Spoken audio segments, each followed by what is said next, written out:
Look back at your bulletin in Genesis 1, verse 21. What does it say there? What did God create?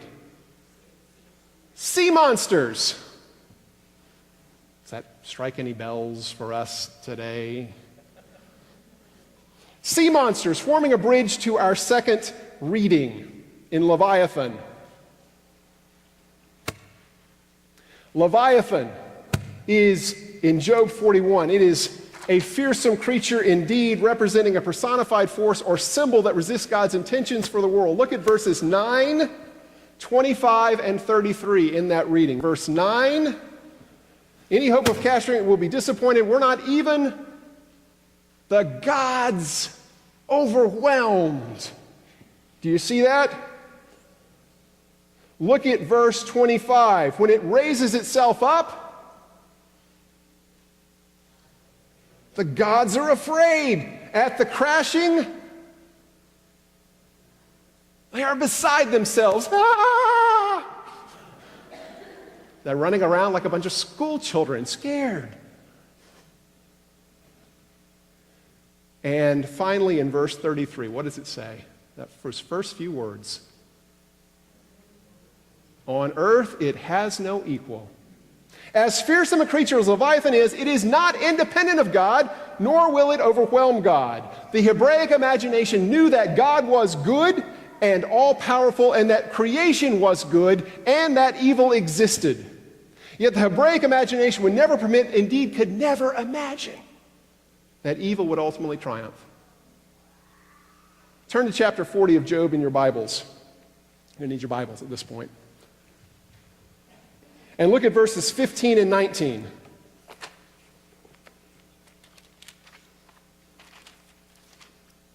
It's right before the Psalms.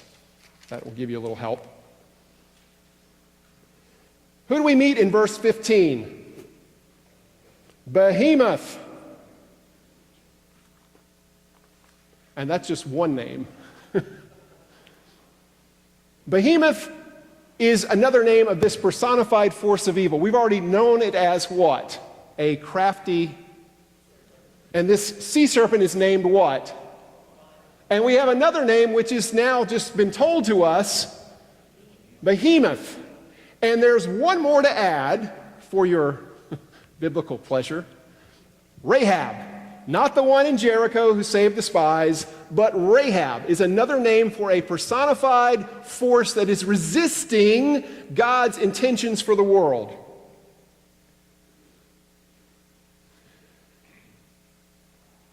Look at verse 19 in chapter 40. How is God imaged?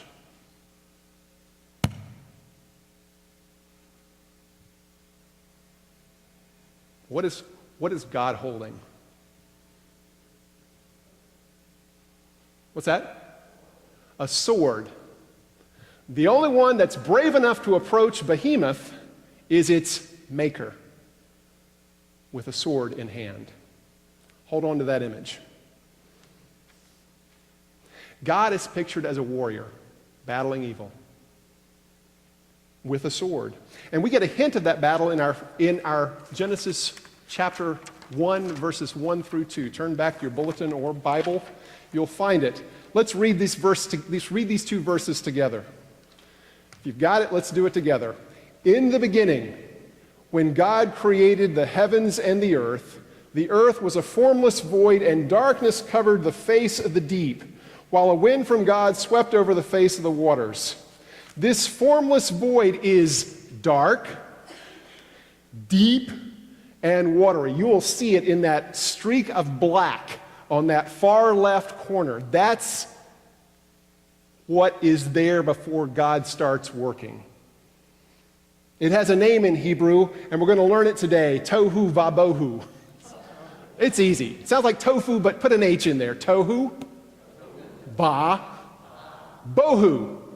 It rhymes. Tohu vabohu. What could be any easier, right?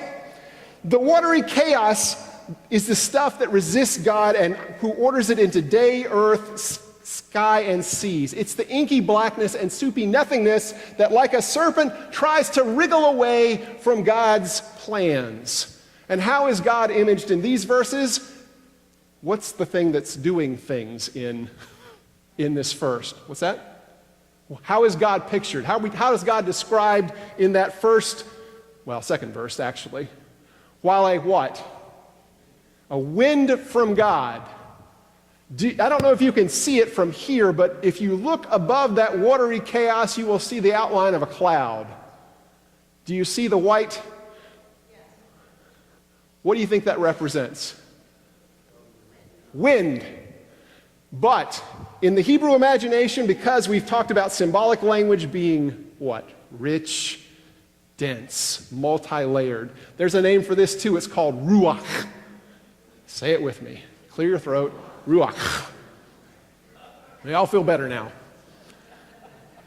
Ruach has multiple meanings. It's not just wind. It is also breath. It's the Ruach HaAdonai, the breath of God, the wind of God, and also the Spirit of God. Wind, breath, spirit in the Hebrew imagination are the same. They play with this dense, rich language. This richness allows us to see things in a different light.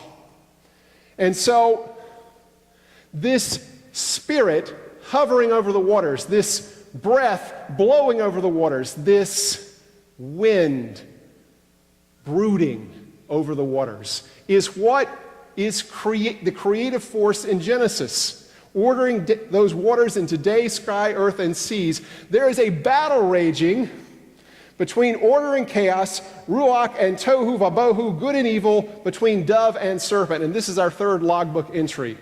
Good order, ruach, and evil, chaos, tohu, have been battling since the beginning, yet an evil creature is no match for a good creator.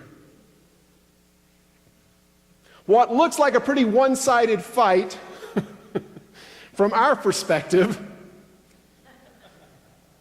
come on now, really? Wispy 4.5 ounce dove, 6.8 metric ton sea serpent? Who are you going to put your money on?